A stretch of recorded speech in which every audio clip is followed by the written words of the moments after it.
வாணிபஜன் madam, அது யார் அவர் அரசு உங்களை ரம்பா அப்படின்னு அவர் சொன்னாருன்னாங்க. அரசு மேடைக்கு வரவும் அதே மாதிரி விதாத் சாரும் உங்களை ரேவதினாரு. அதுவாது பொருந்தும்.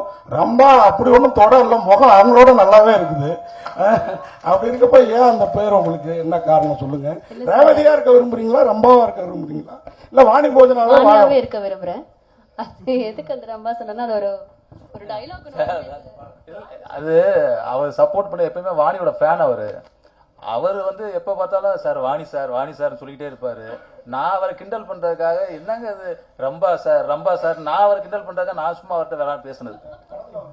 படத்துல எல்லாம் டேரக்டர் சார் அண்ட் வாணிபோஜன் உங்களுக்கு ரெண்டு பேருக்கும் யார் ஒன்றும் கொஸ்டின் ஆன்சர் பண்ணலாம். என்னன்னா நம்ம வாணிபோஜனுக்கு வந்து நீங்க சொன்னீங்க ரிகர்சல் எடுத்து தான் பண்ணன்ட்டு. ஆனால் அவங்க நிறைய பெரிய ஆர்டிஸ்ட், ஆக்சுவலாக நிறைய படம் பண்ணியிருக்காங்க. அவங்களுக்கு ஏன் ரிகர்சல் நீங்கள் கொடுக்கணும்? அது ஒன்று. விதர் சார் கொடுத்தீங்க ரிகர்சல்,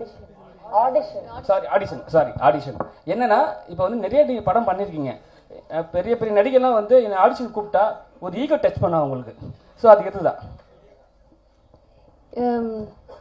இல்லை சார், நான் ஓப்பனாகவே சொல்லிட்டேன் சார், எனக்கு நடிக்க வரும் சார்ன்னு தான் சொன்னேன். எனக்கு நடிக்க வராதுன்னு தெரிஞ்சுதான் நான் இந்த படமே பண்ணியிருக்க மாட்டேன். ஃபர்ஸ்ட் ஆஃப் ஆல் கதை சொல்கிறப்ப எனக்கு ரொம்ப பிடிச்சிருந்தது. அந்த பாதிப்பு எனக்கு அப்போவே இருந்தது. அதனால தான் அந்த ரோல் என்னால் பண்ண முடியுமா. ஏன்னா அந்த சினிமாலே ஒன்று இருக்குல்ல, குழந்தைங்க அம்மாவை நடிக்கிறீங்க, ஐயோ இதுக்கப்புறம் ஃபுல்லாக அம்மாவாக தான் நடிப்பீங்க அப்படின்னு ஒன்று இருந்தது. அது எல்லாருக்குமே இருந்தது, எனக்குமே அந்த கேள்வி இருந்தது. அவர் சொன்னது வந்து ஒரு எக்ஸாம்பிள் சொல்லி இல்லைம்மா இது பயங்கரமாக இருக்கும்னு சொன்னார். எனக்கு கன்வின்சிங்காக இருந்தது. ஒன்று ஆடிஷன் கூப்பிட்ட என்கிட்ட வந்து நடிச்சு மட்டும் காமிங்கன்னு. அப்போ வந்து நான் சொல்கிறேன், நான் எங்கே வேணால் அது பெருமையாக சொல்லுவேன். டெலிவிஷனில் 5 வருஷம் நடிச்சதுங்கிறது சின்ன விஷயம் கிடையாது. ஏன்னா தினம் போய் கேமரா முன்னாடி நடிக்கிறோம். அது வந்து சினிமா நடித்தா கூட நம்ம வருஷத்துக்கு எவ்வளோ நாள் தான் ஷூட்டிங் போவோம். பட் சீரியலுங்கிறது வருஷம் ஃபுல்லாக போயிட்டே இருந்தேன். எனக்கே தெரியும் நான் நல்லா நடிப்பேன், நல்லா அவர்கிட்ட சொன்னேன். பட் அவர் இந்த ரோலை நான் சூட் ஆவேனான்னு ஒரு வாட்டி பார்த்துட்டுறேங்க. இந்த டைலாக் ரொம்ப முக்கியமான டைலாக் இந்த படத்தில், அதை நீங்கள் எப்படி டெலிவரி பண்ணுறீங்கன்னு பார்க்கணும் அப்படின்னு சொன்னார். அதனால எனக்கு கன்வின்சிங்காக இருந்தது, நான் போனேன் சார்.